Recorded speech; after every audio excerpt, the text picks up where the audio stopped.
Lovely. Okay, letting everyone in now.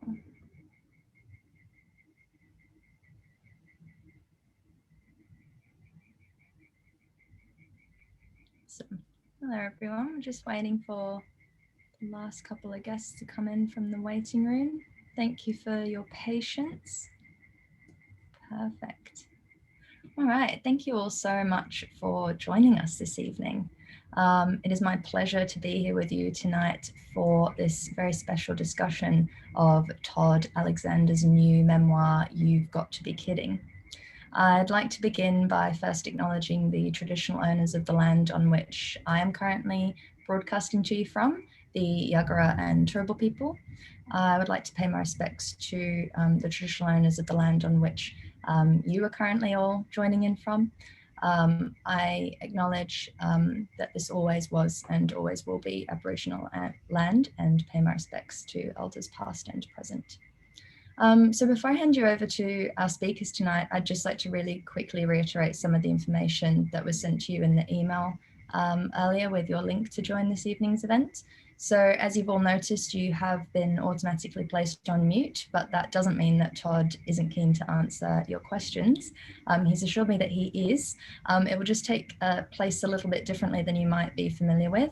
So we take our questions using the chat box on Zoom. If you can't see it, don't worry too much. I'm going to be using it to send through the link that you can use to purchase your copies of You've Got to Be Kidding from us at Avid Reader. And when I do, that will cause the chat box to pop up on your screen. So please start typing your questions through to me then, and I will make sure that they're read out later in the evening, as long as we have plenty of time to do so.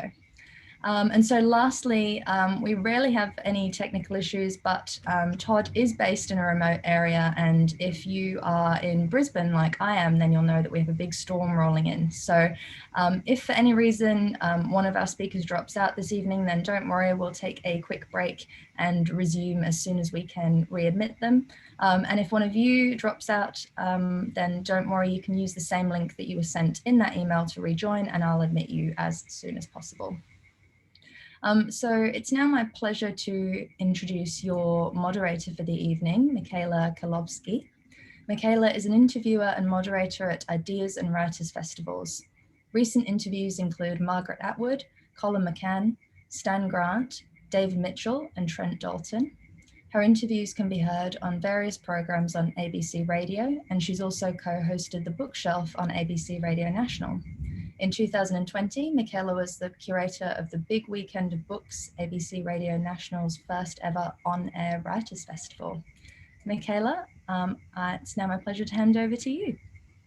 Thank you very much, Emma Kate. It's an absolute pleasure to be here tonight in conversation with Todd Alexander about his new memoir. What I want to do is just let you know that in the usual way of these things, I know we're all old hands at this now, I'll speak with Todd for about 45 minutes and we'll leave a good 10 or 15 minutes for your questions at the end. So as Emma Kate said, feel free to pop them in the chat box as soon as they pop into your mind, and we'll get to as many as we can. I wanted to start by telling you a little bit more about Todd Alexander before we get going. Todd is the author of 2 novels and 2 memoirs, and he says he's been writing for as long as he can remember. His work has also been published in magazines and periodicals. His 2019 memoir, 30,000 Bottles of Wine and a Pig Called Helga, was a bestseller and was longlisted for 3 industry prizes for Best Nonfiction Book. His latest memoir is called You've Got to Be Kidding, A Shedload of Wine and a Farm Full of Goats. As some of you probably know, in 2012, Todd and his partner Jeff left their busy city corporate rat racy lives and had a tree change in the Hunter Valley wine region of New South Wales. Now, depending on the day of the week, the animal count on their property, which is called Block 8, changes, but their main animal family, which we hope to talk about tonight, are a pig called Helga, 6 goats, including Wilma, Winston, Wesley, and Wanda, and 2 sheep, Warren and Shirley, who we'll get to, chooks, ducks, and way too many peafowl. He's also the father of 2 human children as well. At Block 8, Todd and Jeff have villas where people can get away, take in the Hunter Valley beauty and air, taste their wines and their olive oils. But this book is really like a series of stand-up comedy routines. You're laughing along with them at what happens, because if you don't, you're going to have to cry. And while it's full of humour and a lot of stories of animal poo, it's also about what success means and what a happy life might be, and our relationship to the land and to our environment. Todd, welcome. Thank you, Michaela, and thank you, Emma Kate. I'm so happy to be here. Toddy, I want to start by asking you this. For people who haven't read the books, how is that possible? Can you please explain what, just as background, what was going on for you and Jeff that prompted you to move from your big city life to a country one? I would say overall discontentment is the word. We both had pretty successful, at least on paper, successful city lives, lots of friends, good corporate careers, but success for me didn't equate to happiness. And fortunately, or that's probably not the right term, but it didn't for Jeff either. And it wasn't until we went on a holiday to the Barossa Valley and we stayed in what could only be considered a converted garage. It was advertised as a villa and we paid an absolute fortune to stay there. It had threadbare carpet, net curtains on the windows, and in Jeff's, he's got a very specific design style and net curtains are a big no-no. And so we're sitting in this villa, having paid a fortune for it, and we're looking around going, I can't believe this woman's making this much money in this poo hole, for want of a better word. How on earth is she getting away with this? And we came back to Sydney and we renovated a home and I got promoted and life got really stressful, but we're on this treadmill and we weren't going anywhere. And a few things happened in our life. I'll be brief. One, the only way I found contentment was in buying every cookbook ever produced. And sometimes I would buy the same cookbook 3 times because I would forget what was on the shelf because I never opened them and I never cooked from them. And they were just like eye candy and it was 3 else. times as comforting to buy. Yeah, again, correct. and right? again. Yeah. Oh, here's my favorite one. It's again. the copy again. Jeff was buying every cushion ever produced in the Greater Sydney region, and they were popping up in weird places all over the house. And then he ran the Sydney Marathon and nearly died. Okay, that's me being slightly dramatic. He was exhausted at the finishing line and we were whisked away in an ambulance, and I felt like Jackie Kennedy in the front of the ambulance. We were, rushing through red lights, the sirens were going, and I was thinking to myself, I think there's more to life than cookbooks, cushions, and cardiac arrest. He didn't have a heart attack, it's fine. So after he recovered and memorized his time of 3 hours and 18 minutes, which is pretty good for a marathon, I said to him, hey, you remember that place in the Barossa? Were you serious about giving that a go? And he said, hell yeah, let's do it. And then all of a sudden, this juggernaut happened and we were like, okay, let's get out of the city. And it took us a few years. And then we stumbled across Block 8, as you mentioned, and it was 100 acres and we had no intention of being farmers, but we just said, okay, well, let's give it a go. Be honest now, how much exposure had you had before you moved to the country to farm animals, to animals in that kind of close quarters?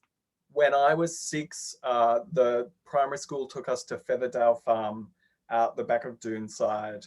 And that's probably the only exposure that I ever had to any farm animals.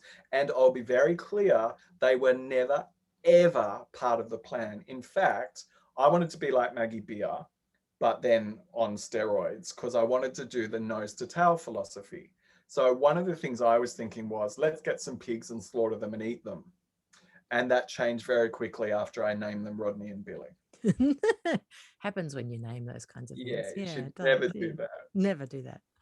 I want to get in talking about the last year you've had and more about the latest book, but you were really frank in both memoirs about the challenges you've experienced on the land. This book is like a roll call of catastrophes. It really is. And I wondered, in the midst of all that, do you think about what was it for you and Jeff that made you stick with it? What made you keep going? Stupidity, stubbornness. We're both very determined and committed people. And when we make a decision like leaving behind your entire city life and all your friends and family and your careers, we didn't take that lightly, and we can't stand the idea of failure. And I remember actually when we were telling a lot of our friends in Sydney that we were moving to the country, buying 100 acres, growing grapes and olives, nearly all of them said, well, don't sell your Sydney property because when it all fails, you'll have to come back. And that was really comforting. Lovely support. Yeah. Yes, they're not friends anymore. No, I'm only kidding. But that was the consistent theme was, oh man, you guys are taking on a lot. Just when you're ready, come back to Sydney and get another job. Now, if we were going to make this massive leap, the analogy I use is we jumped off a very high cliff and we had no idea where we were going to land, and we hit rock bottom time and time again, but we kept swimming to the surface and finding our way. But we weren't going to make this kind of decision without giving it our absolute all. And even after 8.5 years, every day I wake up, there's a new challenge, and I'm still 100% committed to this lifestyle because I feel so much more content and so much more fulfilled here than I ever did in the city.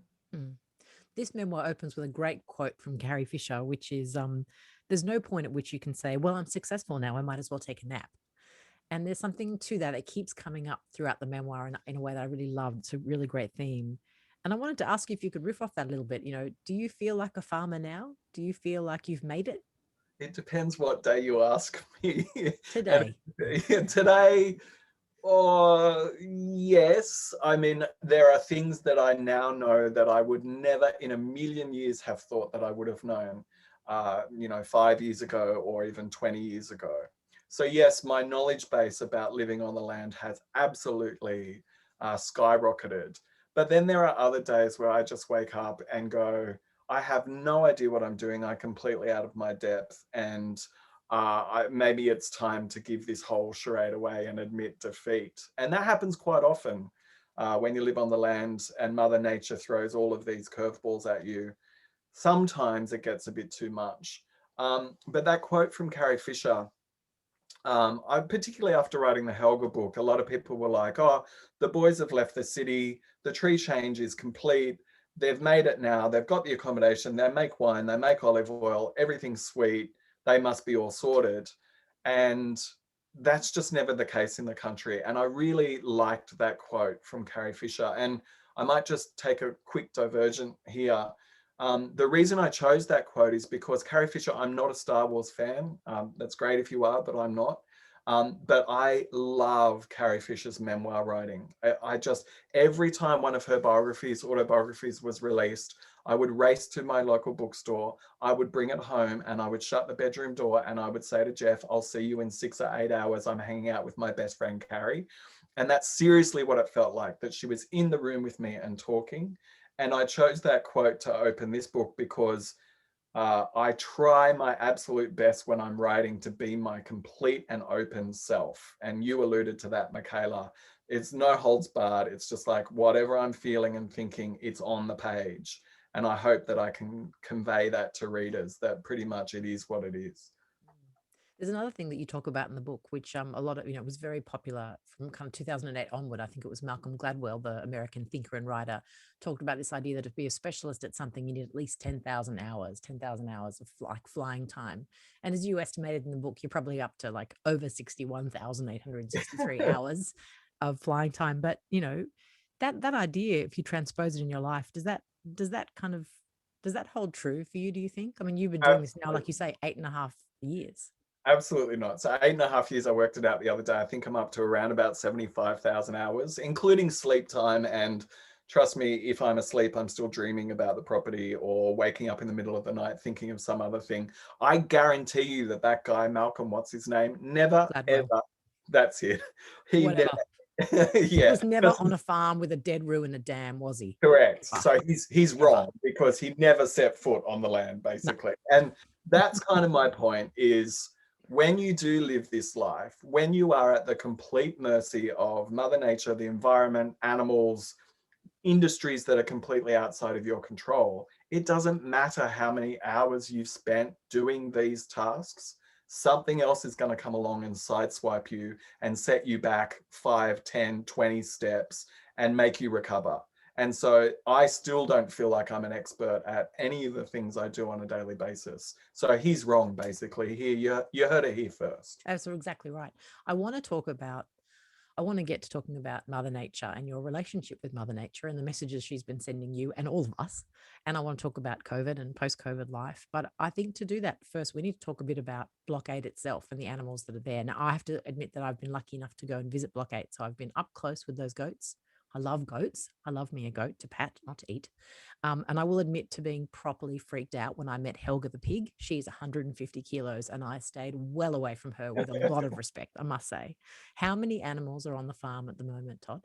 I don't know the exact number. A pig, 6 goats, 2 sheep, 6 chooks, 4 ducks. One died the other day, which was very sad. And at the moment, no peafowl, and that's a whole other story. There were a lot of peafowl. We started with 2 and we got up to 15, and then I said to Jeff, something's got to give. We don't want people. You can imagine just coming to Block 8 and all you see is 50,000 peafowl, and they're beautiful and they're lovely animals, but that's literally how good they are at procreating. So a mate of ours is obsessed with peafowl, and he's taken them away from the property. And I miss them, but they're very noisy, and they also do really epic poos, and they do that everywhere, and it's very stinky. So any of you who have ever been up close with a peafowl knows exactly what I'm talking about. So whatever number of animals that is where I'm at the moment. And it's funny you talk about Helga, because just before we came on air tonight, I was down feeding them all. And all the research that I've done says that a pig at 6 months of age will stop nuzzling. And when I say nuzzling, they get their snout and they kind of chew really, really softly on this meaty part of your hand. And it's something that kind of reminds them of being with their mother, and they shut their eyes and they drift off to blissful wherever they go. Now, everything I've read says they stop that at 6 months. Well, Helga's now 3.5 and 150 kilos. And when I go and feed her after she's finished eating, thank you very much, if you rub her on the belly just really gently, she'll throw herself on the ground, all 150 kilos. And then if you put your hand in front of her snout, she'll just slowly nuzzle and close her eyes and drift off to sleep.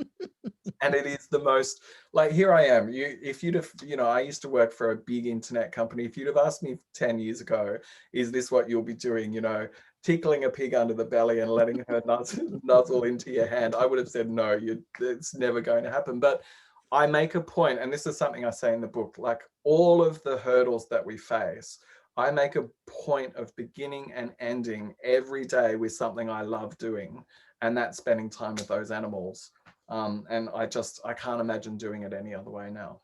That image I have in my mind when you talk about nuzzling Helga to sleep is like trying to put Andre the Giant to sleep by like tickling his belly. It's about the same, right? The big Bulgarian Polish world wrestler. I know Andre the Giant. I think Helga's a little more attractive, but that Sure. might just be. I didn't mean to imply anything about Helga. No offense taken there at all.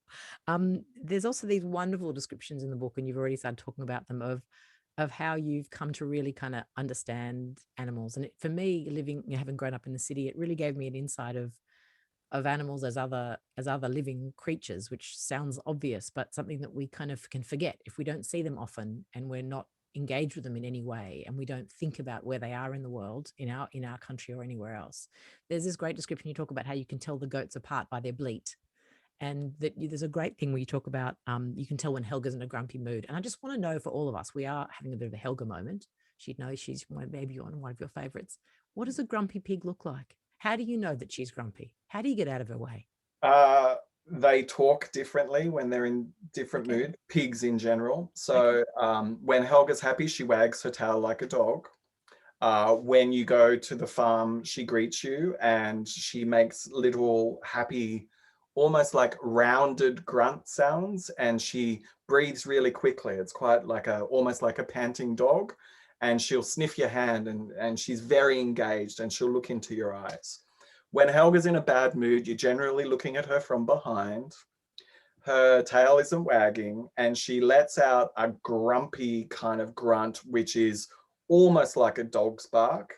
And it's a warning, and it's kind of like, not today, Toddy. I call myself Toddy as well. Not today, Toddy. Just give me my space. And she also has crazy time as well. And crazy time is when she chases all the goats around the pen, and everyone gets out of her way.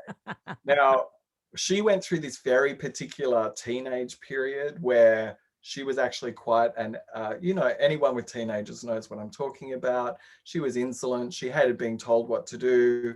She was quite narky, and she would sometimes snap at things that were not to her liking. But that only lasted 6 months. And I tell you, when she's in that mood and she's snapping, you just run, because 150 kilos can't move that fast. And she's got little pot belly legs underneath her massive frame. And so you can always outrun her. So, but back to what you said about the goats, I had a friend from Sydney come up, and she said, couldn't believe that they all had names for a start. Oh, you can tell them apart, can you? I was like, well, yes, of course I can. But when I walk to them of a morning, they're about 600 or 700 meters from the house, I can hear their voices. And they're all calling out for breakfast, and the sheep as well. Helga's too quiet, you can't hear her from far away. But each of them have this specific timbre to their bleat. And when it's breakfast time, they're asking for different things. And some of them stand in a spot where they can see me, so they'll bleat excitedly. And that will send out the echo to everybody, and they'll all come running, and little Wilma will come running up, and she does this little side dance because she's so excited to see me. So it's quite amazing. I think I say at the very end of the book, and we'll talk more about COVID, I know you want to touch on that, but at the very end of the book, there's just something quite magical about laying your head against another animal's head or heart. And not a lot of us do that outside of dogs or cats or maybe birds, if you've got them.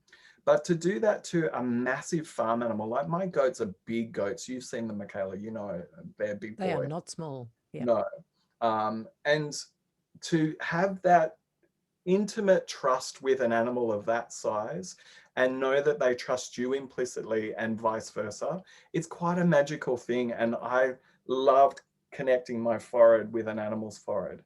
It's just, it's something that can't be, it can't be emulated in any other way. Mm. You detail as well that, you know, it seems from a human perspective reading it, that there's kind of the viciousness of nature as well. There are these very quite visceral descriptions in the memoir of, you know, of a goanna eating the baby ducks, and, you know, hearing the crunching of little bones, and daddy ducks being taken by foxes. And it seems like a short and often violent life for these animals as well. Yeah, when my duck died the other day, so all the ducks were rescue ducks from the RSPCA, and they have a collective name called the Von Quack family, because there were 10 of them originally, so 7 kids and the Captain Maria and Uncle Max. So they don't have to round them out. Yeah, they don't have specific names. They're just called the Von Quacks. So when one died the other day, he broke his leg, and I won't go into gory details, but I could tell he was in a lot of strife. And he didn't have a specific name, and I'd never touched this duck before, but I couldn't see him suffer. So I picked him up and wrapped him in a towel. And it was quite amazing that he was nuzzling his beak into my neck, and I could hear him labored breathing because he was in so much pain. And he just literally, the whole 30-minute drive to the vet was right here against my neck. And it was just this really beautiful moment. And we had to get him put down because the alternative was just too horrific for him. But in that moment, it struck me, I thought, oh, what a horrible way to go. You're quite young, you're only 2 years old. And then I thought to myself, hang on a second, you're a rescue duck. The odds were against you in the beginning. A goanna came and ate 3 of your siblings. And in that moment, Michaela, I sent Jeff, my partner, in to deal with the goanna. It was about 6 meters long. It looked like Godzilla. And I'm really scared. It is Godzilla, yeah. It really was. Yeah. And I'm really scared of goannas because they're just really big. And so they've got very sharp talons as well, claws. Yeah, and they've got bacteria in their saliva. So if they bite you, it can give you a nasty infection. So naturally, I sent Jeff in to sort out the goanna. And he went in with a broom handle and managed to sort it all out. But back to my point, this duck was dying and being put down. And I just thought, well, the life that I gave you here on this farm, or that we gave you, was 2 years of just absolute magic, you know, freedom and being well fed and well looked after. And I thought, well, that's better than what the alternative was. And so when we rescue animals, you know, goats and pigs can live 25, 30 years. I'm in this for the long haul. And I just think, well, out there in the wild, like Wilma, for example, she was found wandering the streets at 2 days old, no mother. That's my goat, Wilma, completely alone, bleating, frantically looking for somewhere to belong. And the RSPCA took her in. And I just thought, what were the alternatives for her? So it is so fleeting, but it's so magical. And if I've got them for 1 year, 2 years, 30 years, I just think that that's better for them than what some of the alternatives may have been. Mm. And it's not a surprise when you read the book as well and hearing you speak that in the midst of all that, you had been a pescatarian and then you were a vegetarian and you're a vegan. And you and Jeff made the decision of, in terms of the food that you offered to your guests in the villa, to also to have only vegan food.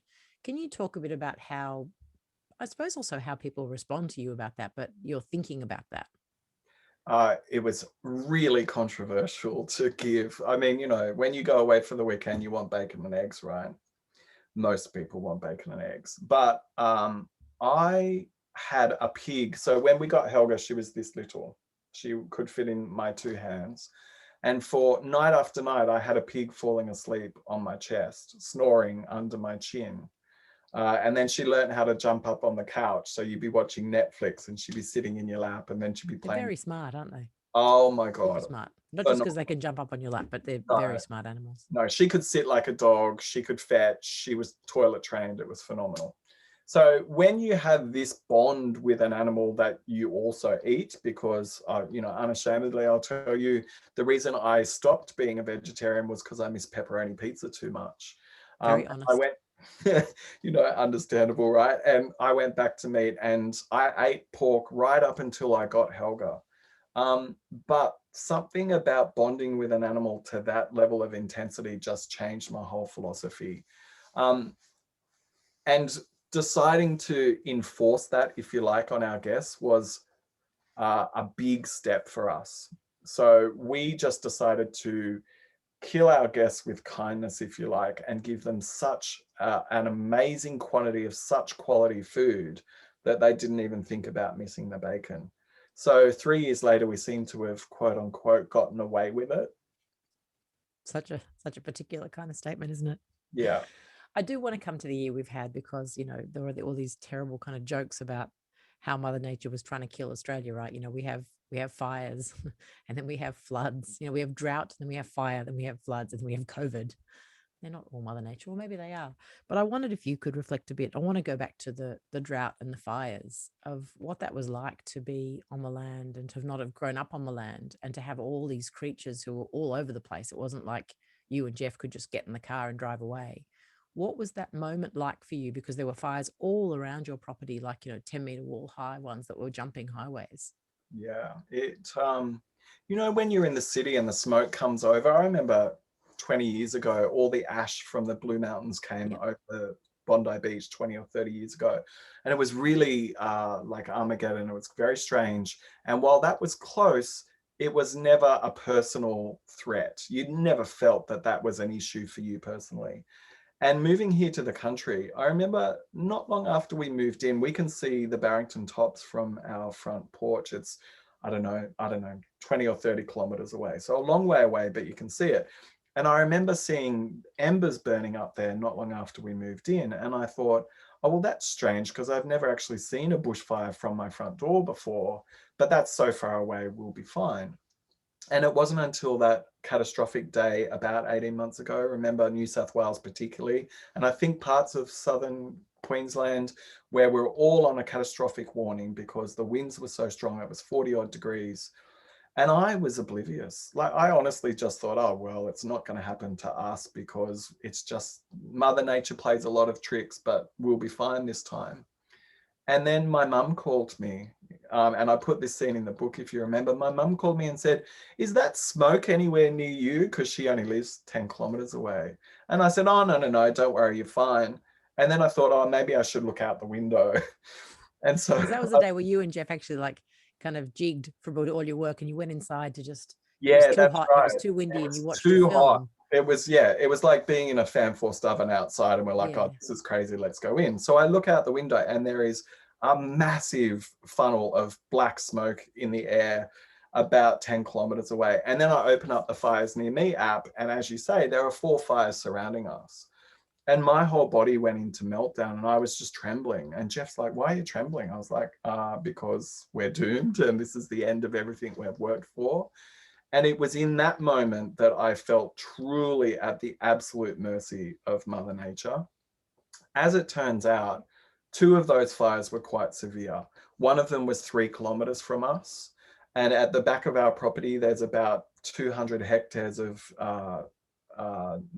bushland, basically.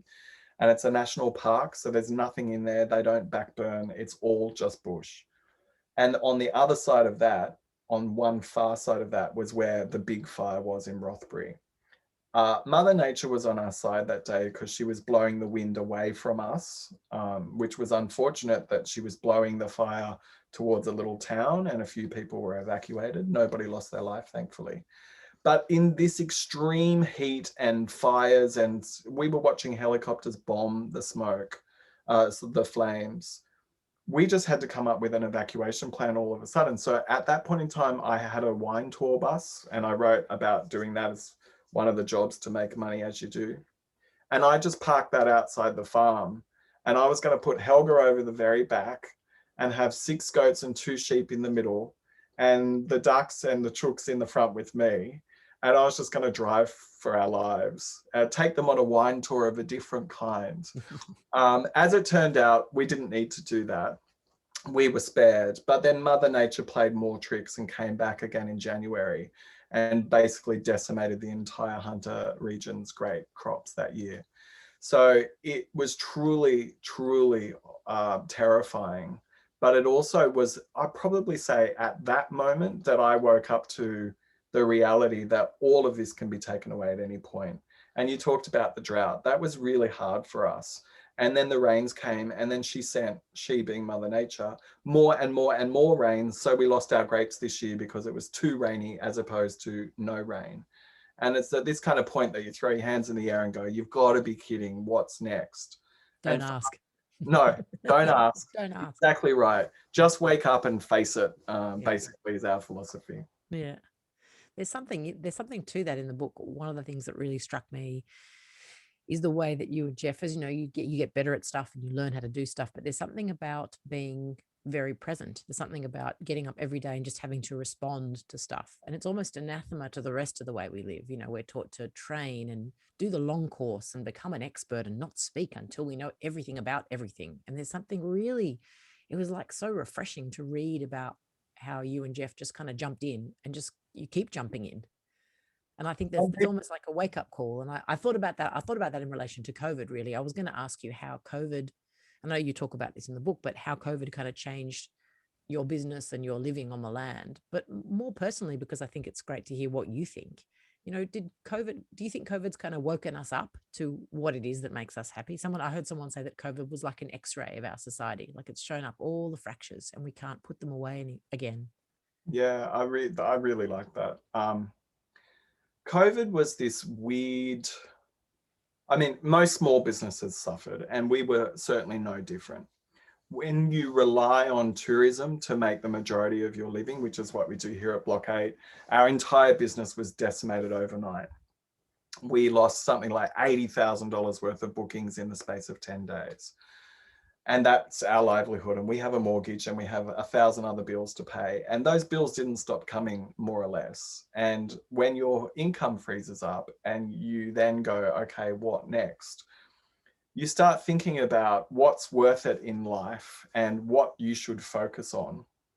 And what I loved about some moments of COVID, and I think it's okay, by the way, to talk about some of the positives that COVID has brought into our lives. Some of the positives for me personally were that I got to spend more time on the property doing the jobs that I've wanted to do without having guests, because guests are quite demanding and that's my job and that's just par for the course. But I got to experience our property almost like I did when we first moved here. It was free and open and no one was on here. And it reminded me of how beautiful it was and how lucky we are to have such fresh open space and air. And also how the animals were oblivious to what was going on. They still wanted to be fed and patted and nuzzled and cuddled. And that was kind of a reminder to me that not everything in life stopped because of COVID. But the interesting thing that happened when COVID restrictions, particularly in New South Wales, were lifted, was that people just took a step back from particularly their city lives and went, well, why am I catching a train to work every day, to work in an office with grey walls and fluorescent lighting, when I could easily do this from home? And corporations started changing their behaviors as well, saying, well, that's completely, not only is it the right thing to do, but we're going to support you in doing that as well. And then people started flocking to the country because they wanted to get out of the city where everyone was close together, where it was harder to keep your distance, where you could get at one with nature. And as a result, we all went crazy here as far as busyness goes. All the cellar doors, all the restaurants, all the accommodation places in the Hunter Valley just went boom for month after month after month. Amazing. Yeah, and so that was a great positive from a business point of view. But what really struck me was talking to people. And I just feel like people's mentality has shifted from it's about money and corporations and success and, you know, paying off my mortgage and all those kind of things. And it's been a lot more about, well, what's really important in life? I think I said to you last time we were talking, Michaela, I remember reading a story that a palliative nurse had written about what people talk about or say or think about as they're dying. And no one ever says, I wish I'd have worked harder or earned more money or spent more time in the office. It is all very much about, I wish I'd have spent more time with this person or said this to this person or been to this country or cuddled this animal or kissed this pig or whatever it happens to be for you. And I think that's what COVID's done for people. It's made them go, what's important to me outside of those expectations of conformity of corporate and city life. And I just love and hope that that continues beyond COVID, that people really follow their dreams and their heart and do what feels right for them rather than almost falling into that expectation, if that makes sense. And I think you trace that very well in the book, that, you know, you're the model of happiness that was kind of explained to you in the corporate world in a financial sense was that financial happiness meant happiness. Yeah. And all the way through this memoir, you get this very strong sense that everything about living on the land just challenges that. It just rips that whole idea completely apart. Because you can have money in your bank. You know, you guys had a little bit of money at different times, but everything was going to hell in a handbag, or you'd had 2 gale force winds rip the roof off a shed, or you'd had animals you loved die, or you had, you know, difficult guests. You know, it wasn't always all the way through this book is this great contemplation of what it means to be successful and how that keeps changing. It's never fixed. No. And when I think about my corporate career, I was thinking about that today while I was cleaning villas, scrubbing toilets, and, you know, that's what I do, making beds, part of my job.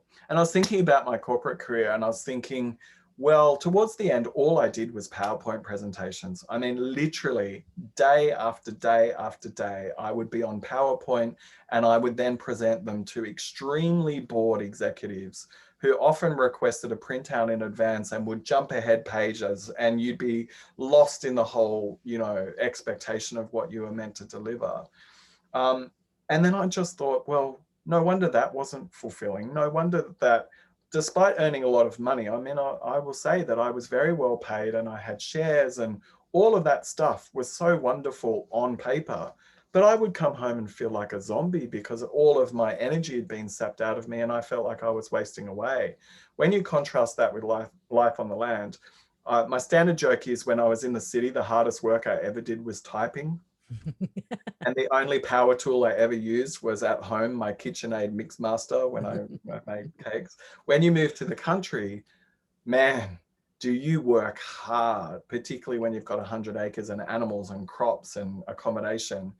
Literally blood, sweat and tears. I've been to every single local hospital with minor and major injuries. I have bled more than ever before. My hands look like crap. My fingernails are always filthy.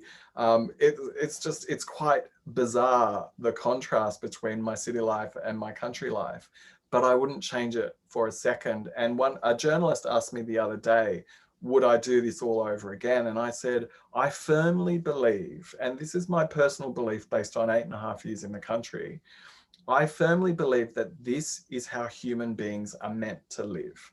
They are meant to be harvesting their own food, making their own food, relating to animals.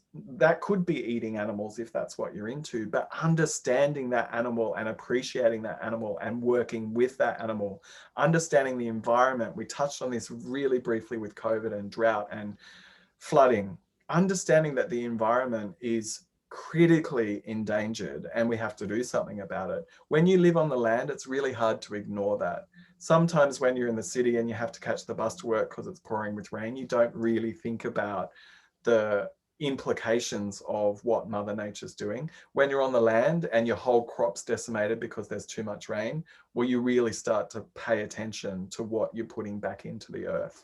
So it's quite striking, the contrast. But all I say, and one of the reasons I wrote both books, is you don't have to move to the country and buy 100 acres, but just follow your heart to explore what really fulfills you. And I think that you will end up finding that that's going to be a life outside of the chaos and traffic and smog and pollution of city life. And you write with a lot of poignancy and power in the memoir about going to other parts of New South Wales in particular and seeing these, all the sheep or cows that were being grazed there for meat, who were kind of emaciated because of the drought and who were trying to eat bits of old scrabbly grass that wasn't growing there because there was no rain, because they trampled the earth. It just, the whole cycle just seemed to not make any kind of sense. And it's a very powerful message in the book. Yeah, it is. And I don't tend to preach my own views, No. but all I want people to do, and I try and do this through humor as well, I think I try and convey some serious messages by laughing at some of the craziness around us. And I think that that often gets more cut through than, standing up on your soapbox and beating your chest and yelling at people for doing the wrong thing or the right thing or whatever.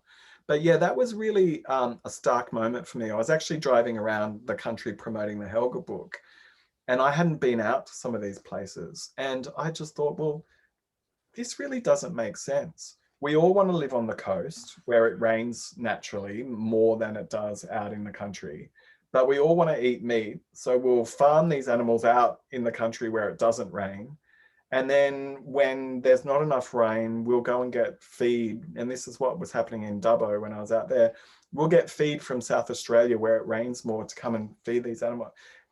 Like something's going to have to give. And this is something, and I'm not very eloquent at it. You can just watch David Attenborough's latest documentary on Netflix if you want the worldview. But something's going to have to give in the way we take from the land. And I think that COVID hopefully has given us a bit more of an impetus to think about the environment and what we're doing and what we're eating and our own health and things like that. So time will tell, but There are awesome questions coming into the chat box. I'm about to go to them in a moment. I've got one or two more questions, but if you've got a question for Todd, please feel free to flick it through so I can put it to him in a moment. As you mentioned though before, you just said, you feel like humor is a better way of kind of cutting through some of these topics or communicating about these topics. And the book is bursting with comedy. It's just a delight to read. And I have to say, poor Jeff, he does cop the brunt of a lot of things. I need to know if you have some kind of agreement or trade-off with him, because poor Jeff just really cops it. But I wondered, have you always had that way of looking at life? Because you do everything that happens on the land. I love country music, for example, and I always think country music it's always about being on the farm. It's so sad and it's so hard and it's so earnest. And your stuff is it's like a constant kind of piss take. It's just laughter after laughter after laughter. Have you always been like that, or has living on the land turned you into a comedian? Maybe a bit of both. Maybe if you didn't laugh, you'd cry. And I think you said that at the outset. And I kind of want to say that, we have suffered some hardships and some losses and some heartbreak living on the land. Certainly, in contrast to what other farmers experience, maybe we've had this much and other people have this much. But I suppose that at the end of the day, if I wasn't laughing at some of these issues presented to us and some of our mistakes, I think I'd be crying constantly. And I think that using humor to cope with disaster and loss and struggle is a particularly Australian trait. And I think that, well, that's my opinion. And I think during the whole doom and gloom of COVID, we may have been losing some of that and missing some of that. And so that's part of the reason for getting this book out now. I want to remind people that we still have a lot to laugh about in life, even if that's laughing at yourself. And I'm a huge fan of that. And I will touch on the Jeff thing. The other month, someone came onto the property, they read the book and they were like, oh, we just wanted to come and see Helga and take photos. I was like, yeah, no problem. And they pulled Jeff aside and said, how are you going? And it was a really serious, and I just kind of was looking from a distance and I thought, well, what's wrong with Jeff? And this woman put her hand on Jeff's shoulder and went, I know you have to cope with quite a lot. And then she glanced at me as if to say that I'm the doer of all of Jeff's ills.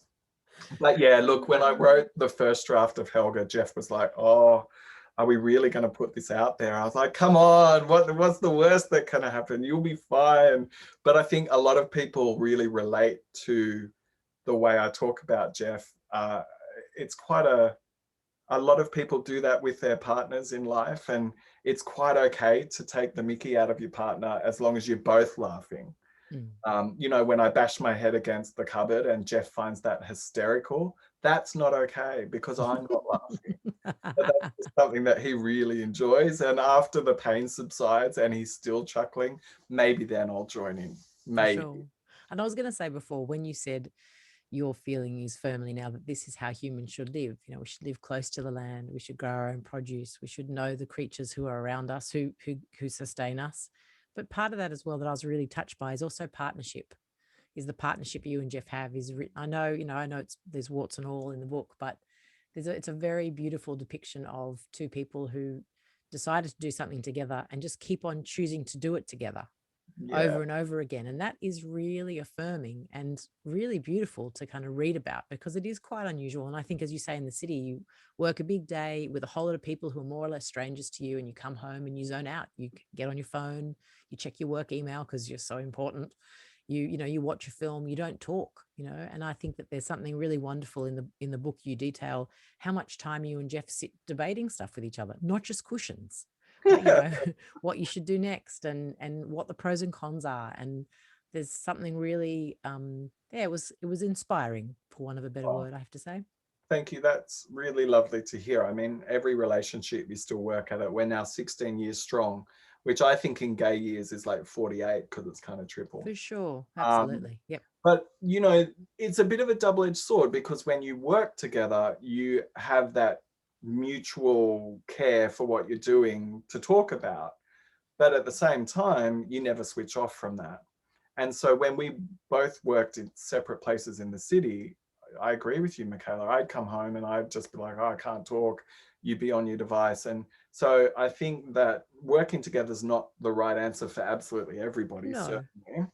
But taking time to discuss issues and topics and making my iPhone's right here, making an absolute conscious effort to put that down, even if it's 1 or 2 nights a week, to just talk.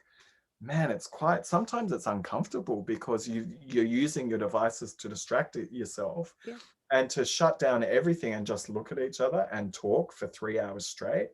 I mean, there's something to it as well. I'm about to come to everyone's questions, that we talk about a meaningful life, but the truth is that in all the things we do, we get the meaning out of life from the things we put in.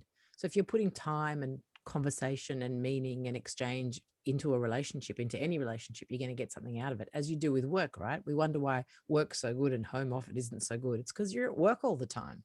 And maybe COVID's flipped that a bit. We've had more contact with more of our people, our intimate people, and that can be hard for some people. It hasn't been an easy year by any means, but for people who were able to reconnect, whether it was with parents or neighbors or children or partners or ex-partners, there's something really powerful in that, I think. Yeah, I agree. And so I'll end on one little thing on this topic. Those days that you wake up and you just feel heavy and overwhelmed and you've got the shits, sorry to swear, and you're just like, I just don't think I can do today. Take a moment and say to yourself, nah, I'm going to choose to be happy today. And I'm going to go out of my way, even when your partner's left shoes in the hallway and hasn't flushed the toilet and didn't unpack the dishwasher last night. Go out of your way and say to yourself, I'm going to be so nice to this person today. I'm going to make something special of lunch or dinner or a cup of tea, or it fulfills you so much and brings you so much joy to make that conscious decision to be happier and do something kind to someone, that it's so much more energy to be negative and down all day. Like, and you just have to stop every once in a while and go, no, I'm not going to fall for that. I'm going to be happy today and I'm going to do something nice. And if that fails, then go and kiss a pig. If we can kiss a pig, I think that should be the takeaway from this evening. I'm going to get some questions. There was a comment earlier on from Rachel. God, I love these guys and their animals are just beautiful. But the first question here as well is, Todd, I just love your books. The life you came from to where you are now is a big change. How are things now compared to where you once thought you might have been? Did you think you ever would have done this? Never in a million years. Michaela and I have known each other for 20 odd years. And I can imagine that had I said to you when we were 25, oh, by the way, I'm going to end up cuddling and kissing a pig every morning and every afternoon, it would probably have different connotations, actually. It would have, yes. But also you were quite out there. I might have just gone with it and gone, you know what, Todd is a Sure. dreamer. He's Yep. a dreamer. He's going to do it. For it if that's what floats your boat. No, never in a million years. But it's funny, you know, like I studied law. I didn't want to be a lawyer. I got a job in a bookstore because I thought it would just fill a year of a gap year, and I fell in love with the industry. Someone put an ad on my desk for an internet auction company that no one had ever heard of. And I was like, oh, I'll give that a go. It turned out to be eBay. And so like my life has gone in all these directions that I would never, ever have thought that they would have. But there's also a part of me that feels like this was my destiny. When I knew you, Michaela, back in the day, I wrote a manuscript for a novel about this guy that drops out of the city and goes and lives self-sufficiently on the land. I reckon I was 24 when I wrote that. Whoa. So maybe it's kind of prophetic. So no, I didn't expect it to happen, but I kind of think that that was my destiny. A couple of farm specific questions. There's a wonderful question here. Is your vegetable garden only grown for your own food and the scraps for the animals, or do you use the veggies for the guest meals at Blockade as well? We originally started using them for the guests. And then the joys of running accommodation is that you don't have complete control over your guests. And one day a guest came in and basically stripped every single tomato off every plant in the vegetable garden. Okay. And so frustrating. So then we closed it to our guests. So no, anything we grow on our property now is just for us self-sufficiently. And then if we've got extras, we might put them in the guest hamper. But yeah, generally no. What's a typical day for Todd and Jeff on the farm? Like what time do you get up and go to bed? What kind of work do you do on the property now when the grapes don't need picking? And thank you. I generally get up at sunrise whenever possible if I haven't had too many wines the night before.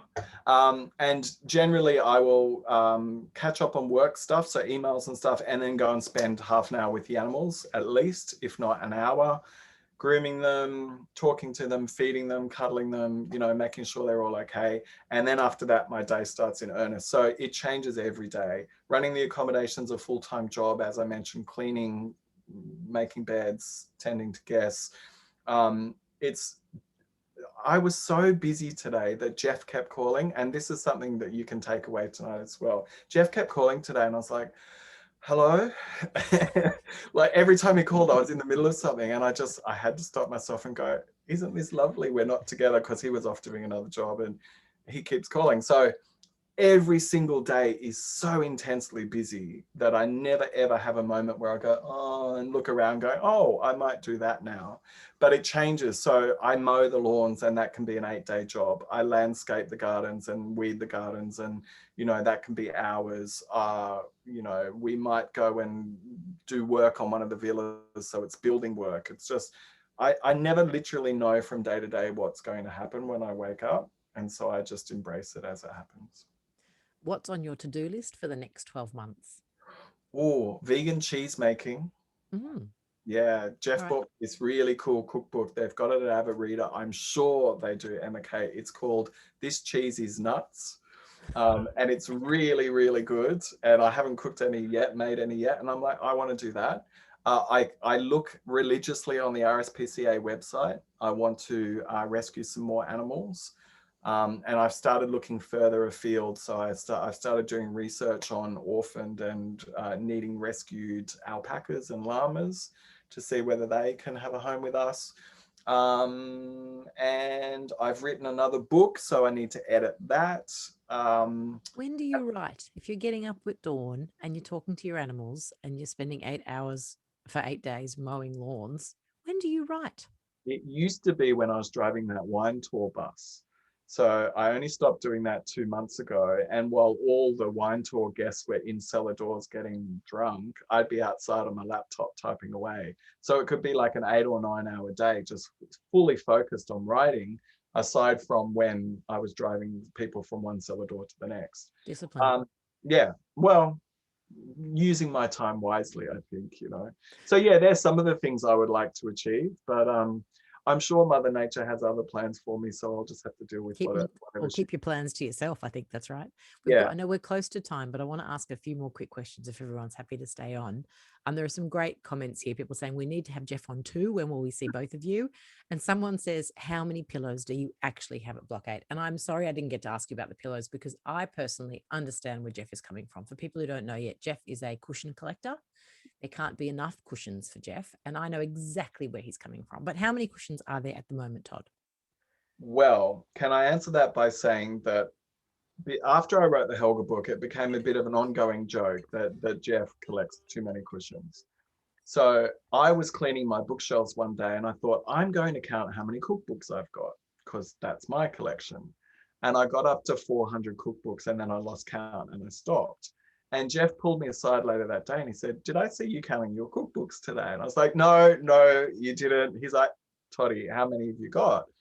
And I said, I lost count at 400. And he said, at roughly $30 a cookbook, that's 12 grand you've spent on cookbooks over the last 10 years. And then the dollar started going through my head. But I've done Jeff a bit of a disservice because he chooses statement piece minimum. It's called his SPM theory. That's my terminology. He chooses a statement piece minimum design so that when you walk in, there's not 10,000 cushions. There's just one or two beautifully placed and quite, really. Placement's important. I understand. I do. And I'll tell a very quick story about that. So he came home one day from the local furniture store and he's like, oh my God, they were doing a cushion sale and they were $10 each. And there was this whole corner of the shop and literally there were children hiding in this mountain of cushions. He said, I couldn't believe it, Toddy. There were just so many cushions. I said, well, how many did you buy? He said, oh, no, I don't scrounge around looking for $10 cushions. That's not my style. I'm like, yeah, because you go online and pay $80, $90, $100 a cushion. So he'll never kick the habit. I understand. Yeah. I've two more questions. Do you plan ever to let Helga have piglets? No, Helga is desexed, and that's part of my philosophy in rescuing animals. If they're not already desexed, I immediately get them desexed because I think there are way too many unwanted and uncared for animals in the world. So, and that was part of the reason of getting the peafowl onto another property, because the guy that now owns them has got them kind of separated so that they can't keep reproducing. Very smart. Yeah. Someone else has said a marketing idea for Jeff, Block 8 embossed pillowcases for sale. You might want to pass that on to him, I think. Yeah. And there is a question here from Lady Wendy, which you may answer however you like. She says, congrats on the book. I loved it, in capitals. So funny, so relatable to my own self-sustainable life. I wish you all the best with your books. The last chapter speaks about moving out and buying another larger block in the Hunter Valley, even though Block 8 has become a success after all the dramas. But I need to know, are you both going to stay at Block 8? Lady Wendy, thank you for your question. She has to read the book. I mean, she has read the book. Well, she has read the book and it's kind of a bit of a cliffhanger, at the end with COVID. I mean, one of the things that happened is rural property, and the same as in Queensland, rural property went crazy. And so that was the same in the Hunter Valley.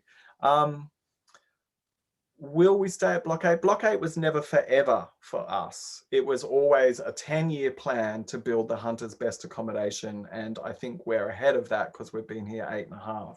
And I think we do have the best accommodation. But one thing, I'll answer that question by saying one thing you need to know about Jeff and me is that we never, ever plan something forever. We don't believe in the terminology forever. So we might wake up one day and go, let's move to Tasmania. We just don't know. So I can't really answer the question. Don't know what's next. I think it's a nice moment to read this before we wrap up for the evening. This has been such a refreshing conversation and a life-affirming discussion. Just a comment, I grew up with many fond farm memories of visiting my nonna and her herd of 60 Angora goats on the Cairns tablelands. Nana Goat, as we called her, is now heading into her 90s and is fighting fit and feisty. And I can only wish you and Jeff my very best for the future and the longevity of your farm, your animals, and all that you do. Your optimism just shines. And I couldn't agree more. And I wanted to say thank you so much to Todd and to Avid Reader for giving us the chance to talk about this beautiful memoir. Go pick it up.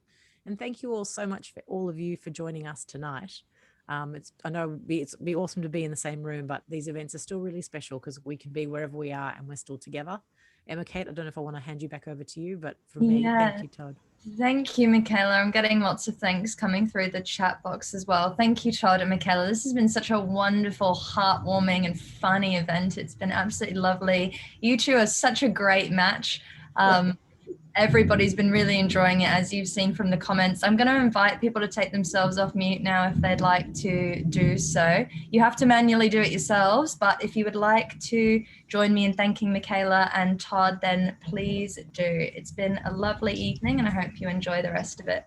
Thank you very much. Thank you. That was fantastic. Lovely to meet you all. Thank you. Thanks, If I love everyone. the Nonna Goat. Nana Goat. Amazing. Nana Goat. Nana Goat. Nana Goat. Todd, I will say there was a guest, Rachel, who was here and she was passing on lots of different comments which I sent through, and she unfortunately dropped out right at the last moment. She had a couple of connectivity issues, so if I get an email from her, then I'll let you know. Okay, lovely. Thank you all for giving up your evening. I really appreciate it. Thank you, everyone. Have a lovely night. All the Thank best. you. Bye, everyone.